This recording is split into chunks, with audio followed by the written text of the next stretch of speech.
I'm leaving my boyfriend over a prank. I'm still shaken up, so if this doesn't make much sense I apologize.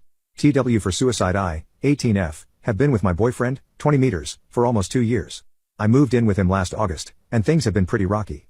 My whole life I've struggled with my mental health, specifically depression, anxiety, and self-harm. I've been clean for a while though. I also have a history of trauma, but I don't need to get into that. I made sure my boyfriend knew this when we started dating, because I wanted him to be able to nope out of the relationship if that was too much for him to deal with. He assured me it wasn't an issue. He never seemed to really get the whole mental health thing though. He would make comments saying stuff like depression is just spicy sad and people with trauma should just get over it. He also thinks that only veterans can get PTSD. I've tried explaining things to him but he just brushes me off, so I do the best to ignore him. Recently he started watching couple prank channels on YouTube, and he started pranking me. At first it was just small things like putting way too much flavor in my water, or salt in a bite of my food. I laughed it off, it didn't really bother me. But then he started jumping out and scaring me. That kind of stuff really affects me sometimes because of my PTSD, and I tried to explain that to him. He would apologize but do it again the next day. I was getting annoyed and frustrated, but I tried to let it be. Things escalated last week when he put some noisemakers under the toilet seat in the middle of the night. I woke up to go to the bathroom and sat down, boom. It being late at night, me being half awake, and the loud noise all mixed together and gave me a full-blown panic attack. I was on the bathroom floor crying and having flashbacks. After I don't know how long I stopped crying and was just staring into space, having flashbacks. He came in because I guess he noticed. I was gone for a while. When he saw me sitting on the floor he remembered his little prank and started laughing. I just stared at him for a second, got up and called him in butt. I slept in the living room the rest of the night. The next day I sat him down and I told him he cannot keep scaring me like this. No more jumping out at me, no more loud noises. He pretty much sighed and rolled his eyes, but he said he would stop. Everything was fine for a week. I thought this whole prank thing was finally over. Yesterday I got home from being out with a friend, actually feeling better for the first time in a while. When I walked in the house all the lights were off, so I assumed he was still at work, which isn't abnormal because sometimes he works late. I plugged my phone in because it died on my way back home, and when it powered on I got a notification that he sent me a text. It just read "So sorry, I love you." I replied saying it's okay, I'll see you when you get home, love you. And I heard his phone ding in the bathroom. That was weird I thought. I got up to go get his phone and when I got into the bathroom I saw him laying in the bathtub. The bath was full of water, there was an empty bottle of pills on the sink, and he was covered in blood. His wrists were cut and there was just so much blood. My heart just sank. I started having a panic attack. I was hyperventilating, crying, and I was just frozen. After a minute I ran to the living room to get my phone to call 911, and I hear splashing and then laughter. I turned around to see him standing in the hallway just laughing. He said he got me and I should have seen the look on my face. I don't even know how to describe the feelings I was experiencing. I was so mad and sad and scared. I didn't even say anything, I just walked out of the house. I just kept walking and eventually I figured I needed to call my friend to come get me. At first I didn't tell her what happened, I just told her I needed her to come get me. It was an emergency. She came and took me back to her house where I'm at now. My boyfriend keeps calling me and he sent me some texts saying he was sorry and it was just a joke, and I'm overreacting and I need to come home. I ended up sending my, now ex-boyfriend a text saying that he crossed a line and I don't want to hear from him again. I blocked him on everything after sending that, and I'm planning on changing my number tomorrow. My friend went over to his house around noon today with her boyfriend, and was able to retrieve most of my stuff without issue. She got all my personal documents, sentimental items, medication, and clothes. The only things she wasn't able to grab were the TV and Xbox I paid for, because I'm not sure how I can go about getting those back without him accusing me of stealing them. I'm not sure that fight is even worth it right now. Before she left she put my copy of his house key on the kitchen table so he knew I didn't have it. She wanted to unplug his fridge and all his appliances just to make things harder for him, but I told her not to. I really don't want to add fuel to this fire. His mom reached out to me to ask what was going on. Apparently he called her and told her that I had some sort of mental breakdown and ran away, and that he was worried about me. I told her what happened and what he did. She was pissed. She said she thought she raised him better than that, and that she was sorry he did what he did. She said that if I need anything I can let her know and she'll do what she can do help me. My jealous friend sabotaged my car because I got a date with his crush, so I got him arrested. Me and my friend Zach have always been on good terms. But recently we have been at odds with each other due to a girl that he is interested in. She used to be in our high school and I knew that Zach always had the biggest crush on her. But since he dated other girls in college, I thought he had managed to move on without any problems. Last week, we were back in our hometown to spend our vacations here and we unexpectedly ran into her. Since we had last seen each other I had a huge growth spurt and have had more luck in my love life. She is a stunning woman and we had a great conversation catching up, so I exchanged numbers with her. But as soon as she left, Zach began arguing with me. He said that I was betraying him as he was supposed to be the one whom she gave her number to. I told him to get over it, and that his crush should have been long over. He said it didn't matter, and I needed to honor the bro code and not make any moves on her. I told him to get over it and grow up. He tried to snatch my phone from me but I pushed him away and drove away in my car. The next day, I texted her the next day. I very clearly asked her if she had any feelings for Zach just in case. She told me no, and that she was only interested in me because she thought I had a unique sense of humor, and she didn't have an opinion about my friend. After that, I was very relieved and asked her out on a date, to which she said yes. I was pretty excited and called my friend to talk about it. Zach had a lot of experience and I wanted to get his advice on where to take her. But contrary to my expectations, when I told him about it he told me to go F myself and hung up on me. I admit I was angry, but I held it in and decided to deal with him after the said date. In the end, I planned to take her out to a bowling alley and then went to sleep. As I was getting ready the next day, I noticed that something had happened to my wonderful car. I ran outside in a hurry and fell on the ground in shock. Zach had thought it would be funny to deflate all 4 tires of my car.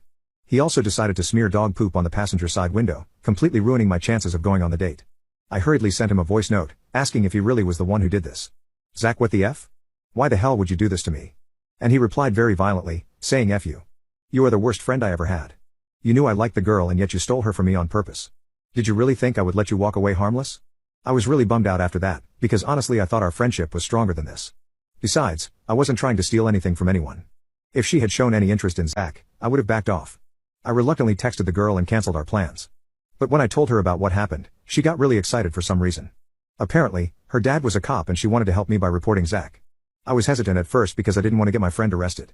But then she convinced me that destroying my car is actually a crime. I also wasn't too happy about Zach texting other friends and calling me a backstabber, so I filed a police report and provided the voice text from him as proof that he was the one who did this. I don't know what she told her dad, but Zach was arrested on literally the same day. He used his one phone call to call one of our mutual friends instead of a lawyer. Now a lot of people are telling me that I was too harsh and shouldn't have gone to the police since this was just friendly banter. Did I do the wrong thing? I have been having an affair with my hot stepfather for years. But I just realized that he groomed me and I don't know what to do.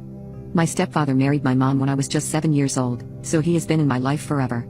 I remember how he used to take me on playdates when my mom was busy working. He would buy me toys and clothes, and even asked me to do a fashion show for him where I wore all the clothes I liked. Whenever I had to go to a school or sports event, he would insist on driving me instead of my mom. My mom had always been too busy to pay attention to me when she was single, so I was really happy to finally get a parent who cared about me. We would often fall asleep in each other's arms while watching movies at night. He even bought me a brand new phone with his contact information already in it. At the time, I was just a little, spoiled girl who didn't realize what he was doing. He would always accompany me while doing chores like cleaning and washing dishes, and he would get really handsy. When I reached 15 years old, I began thinking that my stepfather was a very attractive man. Whenever we went out, if I left him alone then he would get approached by at least one girl asking if he was single. My friends would always comment on how handsome he was whenever I showed them his pictures. So I began feeling proud that he was my stepdad and not theirs, and even became a little possessive of him. Ever since I began thinking that, our relationship got a lot more intimate.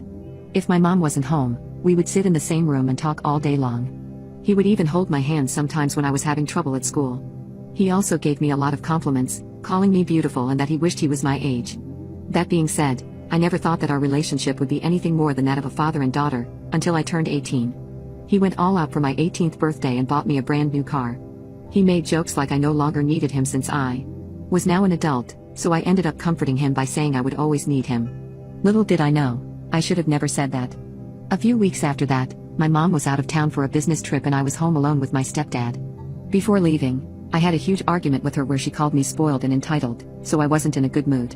I had also been wanting to buy some new clothes for a while, so I decided to go into his room and ask him if we could go shopping. But as soon as he laid his eyes on me, he started flirting with me. He told me to sit near him on the bed, and pulled me into his arms. He began telling me how angry he was when my mother was yelling at me, and that he loved me way more than her. He talked about what I had said on my birthday, and asked if I needed him right now. I wasn't a child anymore, and knew exactly what he was doing. He was making a move on me. He was married to my mother, so this was incredibly inappropriate, and I should have ran out immediately. But I was so angry at my mother that I wasn't thinking straight, and just wanted to get back at her. So I responded to his flirty advances and didn't resist when he began kissing me. That was the night when I had intimacy for the first time in my life, and it was with my stepfather. Afterwards, I didn't feel guilty at all and instead felt a satisfaction that I had never felt before. I was already thinking about doing it again the next time my mother would yell at me. The tension between me and my stepdad increased a lot, and he became even more touchy with me. He would constantly seek physical contact with me even outside of intimacy, and say that he is recharging his battery. When my mom returned, he argued with her to give me more freedom since I was an adult. To my surprise, she agreed but also said if I wanted more freedom, then I should move out. My stepdad quickly shut that down, however, by claiming that it was his house and I was welcome to live in it for as long as I wanted. I was really happy he said that, and thus our relationship continued. Whenever mom wasn't home, me and stepdad would hook up in my room. We would even drop hints that we wanted to do it when my mom was at home, and almost got caught at times. I began avoiding all other boys besides him, thinking that he was all I needed. But when I turned 21, everything changed. I often watched documentaries with my friends, and they said that watching one about a criminal would be a great way to celebrate my birthday. So we did exactly that. The problem is, this documentary was about a man who had groomed his daughter. As soon as I heard the title, a shiver ran down my spine. Thankfully, my curiosity got the better of me and I ended up watching it. In the documentary, this guy had married the girl's mother when she was just 5 years old, and slept with her when she was 15. He isolated her from the world and made her think that he was the only one who cared about her. Halfway through, I was sure that my situation was just like the girl in the documentary, except the isolation part. It was terrifying how I never even realized that I was being groomed by my stepdad.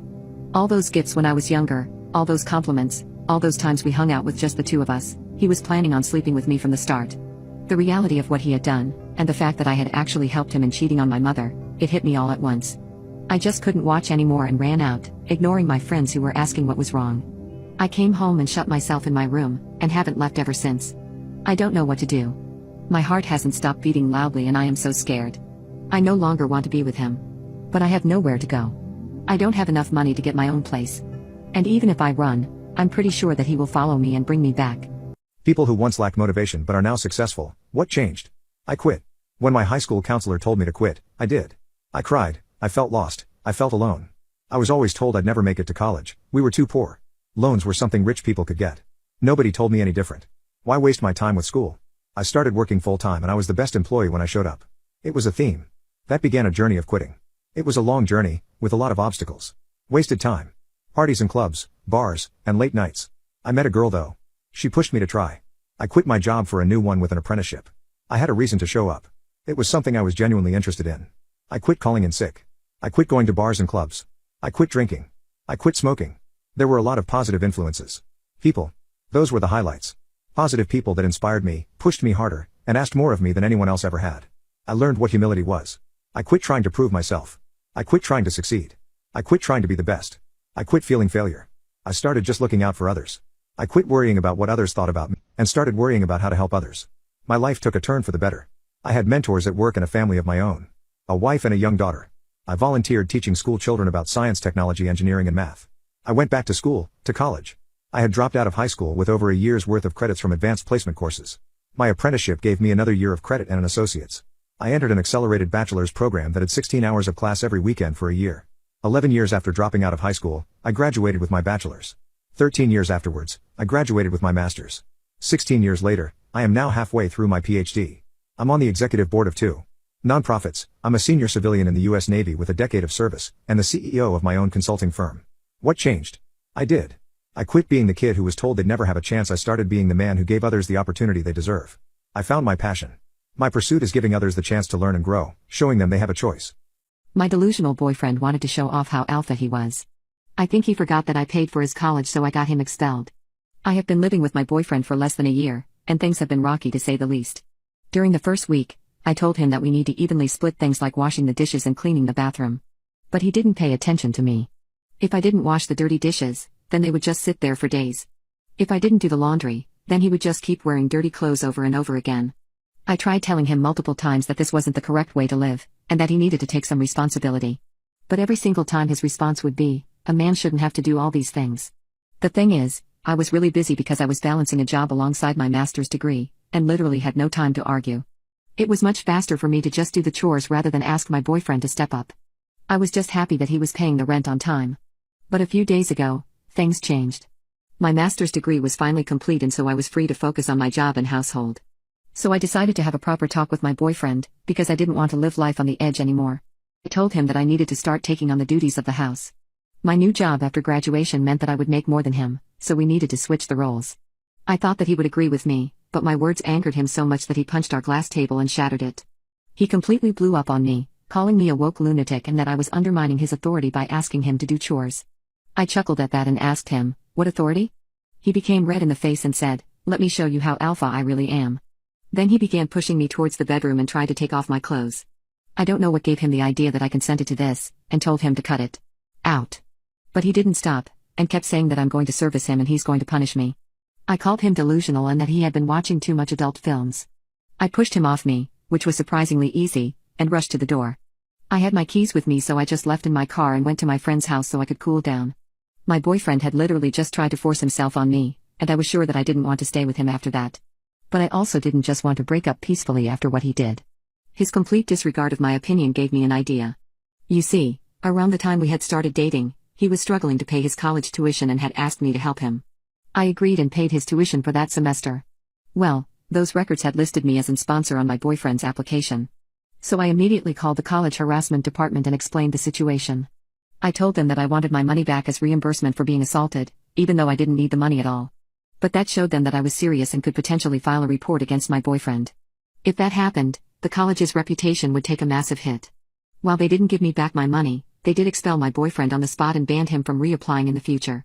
He only had a semester left before he was graduated, so this shocked him to the core. Of course, the college didn't tell him that I was the one who reported him, so he had no idea and was crying on the phone with me. It turns out, the situation had escalated to the point where his workplace was notified, and he was also being fired as a result. I'm just going to stay with my friend for now, and my boyfriend will have to evict because he will run out of money for rent.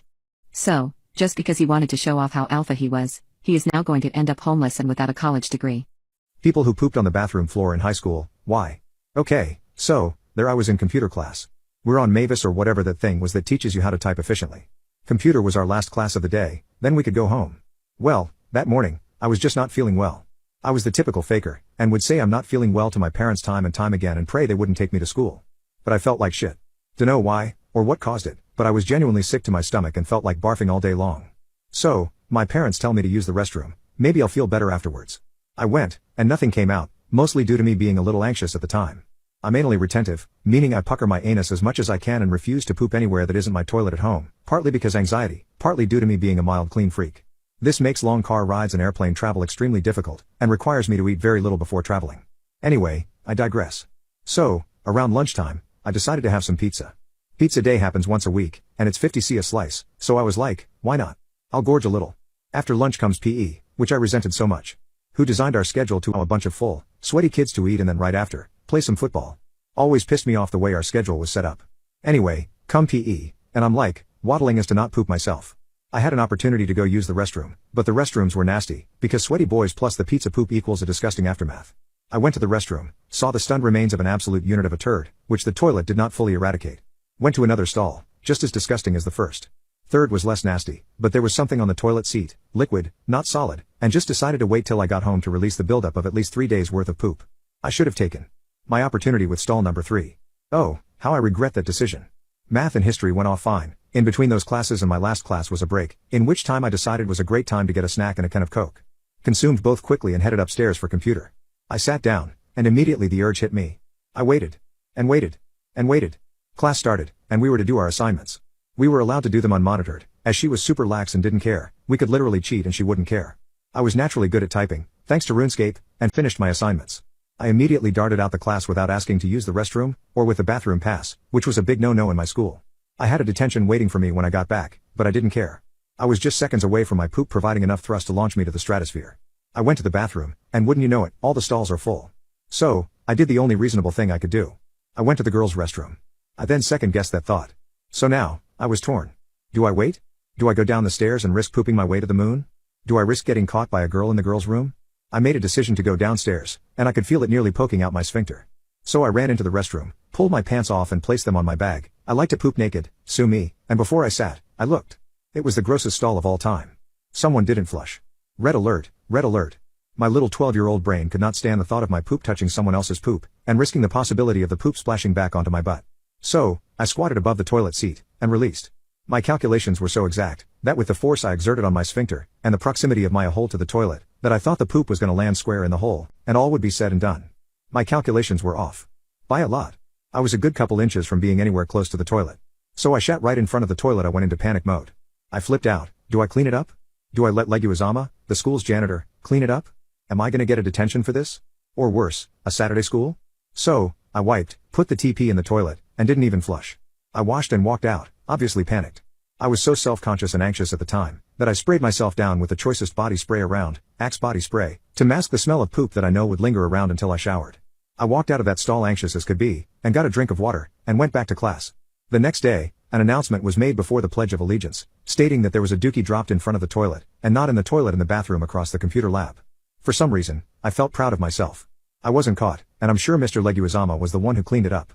My narcissistic parents are angry with me for not ignoring my autistic brother's predatory behavior towards my beautiful girlfriend. My brother is 32 years old, he's never had a job, he dropped out of community college after 2 semesters for never doing his assignments, he's lived with my parents his entire life, he sleeps all day, and stays up all night playing video games and watching adult films. Both my brother and I 27 are diagnosed autistic and present our symptoms similarly, but I've been working since I was 17, got my driver's license at 17, bought my first car at 24 and started college right after finishing high school. My parents constantly use my brother's autism as an excuse for his appalling behavior even though we're both on the spectrum. In November, I moved back in with my parents because I left an abusive relationship and had chronic health issues. Living with them hasn't been the best because my older brother is really weird and my parents coddle him a lot.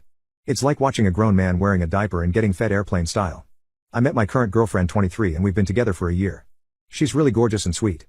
Recently, she had some in mid-2021 and in early 2022 she had some extenuating circumstances where my family agreed to let her live with us. My brother was immediately pleased with this development, and behaved inappropriately really quick. It started off with him creepily staring anytime her and I kissed, which progressed to him following her into the bathroom anytime he saw her go in there for a shower until he figured out she always locked the door because of him, and the straw that broke the camel's back was him trying to come into our bedroom uninvited at 3 a.m. while we slept. Every time he behaved inappropriately we mentioned it to my parents, but all that really happened were excuses made for him because he's autistic and brief conversation with him about not doing those things again, but he still did. Whatever we wanted and my parents didn't care. After the bedroom incident, my parents fully blamed my girlfriend for what happened because my brother went to them to complain that we were being mean. They kicked my girlfriend out, making her homeless for a brief period of time, and she had a PTSD panic attack since my brother made her feel unsafe. As a result of this, my girlfriend and I got an apartment together and I moved out as well because I didn't want to be in the same house as my brother. I was upset with the way my girlfriend was treated, and I wasn't willing to break up with her, which my parents wanted me to do. I had a calm conversation with them explaining why I was moving out, where I explained it's their house so they are more than entitled to make rules concerning their own home. However, I was not going to continue living somewhere my girlfriend wasn't welcome and where my brother's predatory behavior was condoned. At first they told me they love me, they're sorry they ever made me feel that way, they want me to keep a key to the house because I'm always welcome over, and that if I ever needed to move back and I could. I was glad we ended on a good note, considering everything that happened.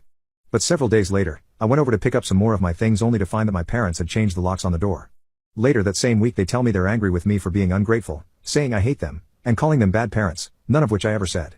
They went on to tell me that they didn't want to speak to me for a week because they were upset, needed time to process, and because they thought I needed to feel what it was like to be cut out of the family. I respected their wishes and later my parents agreed to family therapy, which they quickly backed out of because they were only willing to do it over a 3-way video call and my therapist wasn't able to do that. I told my parents I would be willing to attend family therapy with a therapist of their choice who could do the 3-way video call, but that had yet to happen. That same Sunday my parents invited me over for dinner, which I thought went well, only to find they would continue to dodge my calls and leave my texts on read after that night. They eventually contacted me and told me to stop using their house as storage and pick up my things, despite requesting that I stay away for a week. My girlfriend and I went over to pick up the rest of our stuff, which wasn't the best idea because my brother kept staring creepily at her and making nasty comments whenever he wanted. My girlfriend was really uncomfortable, but at least it was quick so she didn't have to suffer for too long. Still, my brother needs to stop doing that, especially because she's a lot younger than him. I briefly brought it up to my parents but they told me to just leave because they didn't want to deal with useless drama at the moment. I don't get why they aren't willing to talk about the issues that led to me moving out. They haven't even come over to see our new apartment after being invited over. Because, despite the circumstances, I still love them and want a relationship with them since this type of behavior is highly uncharacteristic of them. Understandably, my girlfriend isn't fond of them but told me she doesn't mind me inviting my parents over because it's important to her that I have a relationship with my parents for the sake of my mental well-being. I just don't know what to do to get them to listen. Here's one of Ferrari's miracle moments. In one of Ferrari's darkest seasons, F1 legend Mario Andretti produced a fairy tale moment on its hallowed home ground at Monza, and he did it as a super sub. In the tragic 1982 season where Ferrari lost Gio Villeneuve its older, and then Didio Pironi's F1 career was ended by a horrible crash at Hockenheim, the team had run one car at the previous 2 races before Monza. But it couldn't do that at home, especially with the Constructors' Championship still on the line. So Enzo Ferrari called Andretti, who had raced for Ferrari a decade earlier, to make a comeback after a year out of F1. Andretti said accepting the offer wasn't so much a favor to Ferrari as a favor to himself, and he stunned the home fans by claiming pole position, which he converted into a respectable 3rd place on race day. And now you can write more F1 history with Andretti, who is one of several legends that have been added to the F1 Clash mobile game. Download it to your device and start unlocking the greats of yesteryear today. Parents, have you ever given your child permission to fight back their bullies? My son was born with a condition called pectus excavatum. In layman's terms, his chest is sunken in. His condition was so bad that he only had 2.5 inches between his sternum and his spine, and his heart and lungs were bruised because of it. In December, he had surgery to correct it and they put 2 nickel bars in his chest to give it space and train his bones to grow correctly. About 3 weeks after his surgery, a kid punched him and dislodged the top bar and he had to have another surgery to put the bar back in place. The kid has been through a lot. Well, The doctor cleared him for most activity last week, just no skateboarding or bike riding, but he could now lift his backpack and go hang out with friends and play pickup, non-contact sports. Unbeknownst to me, a kid in his class had been bullying him all semester. And because my son was afraid of getting hit again, he just took it. Well, the evening he was cleared, he came to me and said, "Dad, I'm cleared now. A kid has been bullying me and hitting me for months. Can I kick his butt?" Well, my son isn't really a fighter. He's fought with his brothers but never anyone else, and he's always gotten his butt kicked. So I just figured he was just talking. But this is the first I had heard about the bullying and I was concerned. I could tell he was distressed about the situation, so I told him to knock the effer out. He just nodded and went to his room. Now, his older brother is as tough sob. He had a traumatic brain injury 2 years ago and he missed a year of school, so he's in the same grade and coincidentally takes the same class. I talked to him about it and told him to handle it but don't get in trouble. He told me that the kid walks in every day and punches my son in the head. I asked him why he allowed that to happen and he said he wanted his brother to get tough, and once he was tired of getting hit, he would do something about it. While I kinda agree with his thinking, I instructed him to handle it without getting in trouble. The next morning I took them both to school, then drove back home to get my younger daughter, who goes to a different school that starts later. On the way to take her to school, my wife calls me. "Have you taken XXXXX to school yet?" "Well, after you do, go pick up your son. He got in a fight." I just assumed it was my oldest son. Imagine my surprise when I walked into the school office to see my younger son with a grin from ear to ear. He was beaming. He pointed to another kid sitting in a chair holding an ice pack on his face. I warned him. I was so proud. He had walked into class, sat down, and the kid popped him in the head like always. My older son got up to intervene, and before he could, my son decked the kid with one punch. He said the kid was bawling on the floor and that it was the best day of his life. He got suspended for 3 days.